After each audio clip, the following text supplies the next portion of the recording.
खुलुमबाय दिनै 10 मे 2024 शुक्रबार मध्य प्रदेशआव सासे 15 बोसोर बैसोनि हिनजावसा गथ'खौ टिउशननिफ्राय न' फारसे थांबाय थानाय समाव साबा दुथांफोरा हिनजावसाखौ हमना लांनानै जिनाहारि खालामनानै हगारहरफिनदों आरो बे जाथायाव हिनजावसानि लोगोबो दंमोन, नाथाय बिनि लोगोआ गावखौ रैखा खालामनानै खारलांनो हादों आरो जाथायनि उनाव हिनजावसा गथ'आ न'आव फैनानै पुलिसनो केस होनाय जादों। दा बे जाथायाव लोब्बा थानाय दायनिगिरिफोरखौ पुलिसआ एरेस्ट खालामनो थाखाय अपारेशन खालामगासिनो दङ।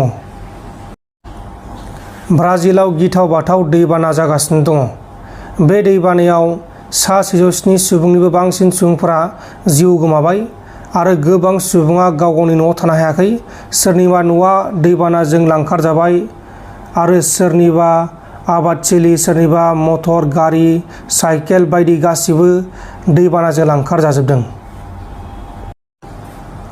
क'क्राझार जिल्लानि बालाजान तिनि आलि पुलिस आउटपस्टनि सिङाव थानाय सुत्रापारा गामिनि सासे आइजोखौ ट्रेक्टरनि सावगारियाव भट होनायनि थाखाय BPFनि हेफाजाबगिरिफोरा गाग्लोबदों।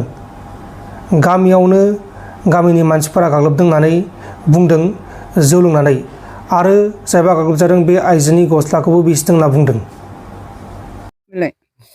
बिखाबो सादों आरो नैबे फाफ्लिखौबो फाफ्लिखौ थिखोनो हाया। बे फाफ्लि माजों बुखो गानाय बायदि मोनो दा मिजौजिनो। बिखायाव हां लानो हाया दा नैबे बिखायाव सायो। बिदिनो दरखं गास्ला मोनै बबाव होआ होनबाय। आहाबो ट्रेक्टराव होदों होनबाय। दाना ट्रेक्टराव खामानि गैया, लाब गैया, ट्रेक्टरा बायजोब्बाय होननानै बुंबाय।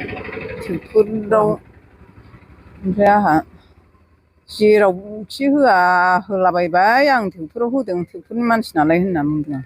माला जायामोन ओरैनो? माला जायामोन? दहायसो 12था समाव। सोरमोन बे? सोमदोन ओमफ्राय खायला होनो नामगारिखौ सासेया। जन'। बिसोरो नांगालनि नालाय, ओमफ्राय नांगालाव होआखैना नोंसोरो, नांगालाव होआबा बिमाखौ सोंलायबाय, ओमफ्राय बबावहाय होआ होनना बुंनाय बिमाखौ। आंहा नांगालाव होनबाय। नांगालाव होनानै नोंहा मा लाब जाखो? बे माबायाव ट्रेक्टराव जाहैदो नोङो, ट्रेक्टराव जाहैदो होननानै बिमबाय बिमाखौ। ओमफ्राय बिमाया बुंबाय आंनो माबा बे 1200 थाखाया हो, 1200 नांगालाव होदों नालाय 1200 होदो होनना बुंबाय फिसाज्लामोनखौ। ओमफ्राय मा बेलाय आंनि नामखौ मख'नानै होनबाय, बेनाव बि अरुनादयखौ होनदों, बेनाव बेनो होगोन होनना बुंबाय फैसाखौ। बेनो होनो हायो, ट्रेक्टरनि मानसि नालाय, बेवहाय बेनाव मोनगोन, जोंनाव मानो बेनाव होनो हालाय होनबाय बिमाखौ। मा गामिनि बिसोरो? गामिनि गोजा सानैबो, गामिसेनिनो। बे बिमाया बिमाखौबो बिदो होनबाय। बिमाजों आंजों दरखंल' गाहांदोंमोन, बेवहायनो गावस्रा लोंनानै दंखायो सानैजों। दाना आंखौ जौ बायनो थिनबाय, जौखौ आं लाया होनना बुंबाय आं। जिरायहांनायावनो जि बुहैबाय आंखौ थांनो।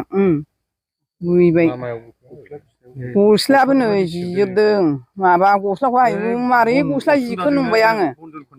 गस्लाखौ ओमफ्राय आङो मनायाव सोनानै लाबोबाय गावसिनि न'निफ्राय। गस्लाया बोरै जिखो सानलायलायबाय आं, थालखौनो मोनाखै। खानायनि खिलिबाबो बायजोबलायबाय, बुरला जारला जाजोब्बाय खानाया। आघात जादों?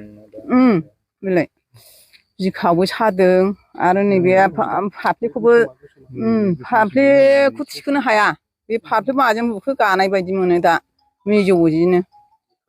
बिखायाव हां लानो हाया दा नैबे बिखायाव सायो। डक्टर नायजायाखै दा? नायजाबाय, दा नायजादों।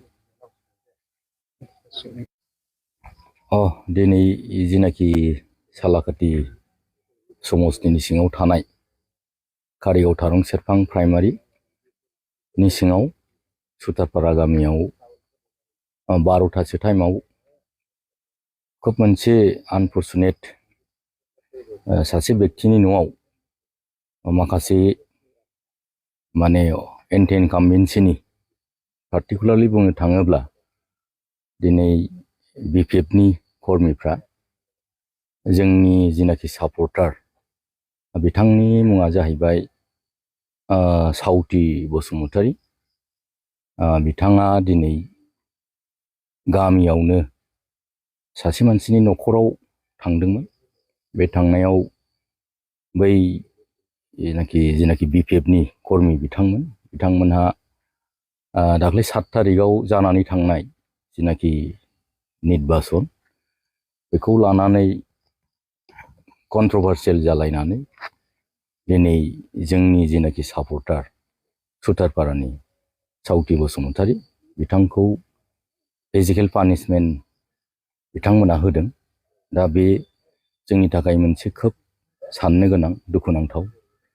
दिनै दरसे गामिनि बा गामि दरसेयाव थालायनानै दिनै सासे रान्दि मानसिखौ भट होनायखौ लानानै दिनै बेफोरबादि थासारि खालामनाया जोंनि समाजाव बा गामि दरसेयाव थांनानै थानायाव मोनसे साननो गोनां मोनसे दुखुनांथाव मोनसे जाहैदों। नोंथांमोन दिननि खौरांफोरा बेखिनिल'मोन। बेखिनिसिम नायनायनि थाखाय नोंथांमोननिसिम रोजा रोजा साबायखर। गोजोन्थों। एसेनोसै। जय बर' हारिनि।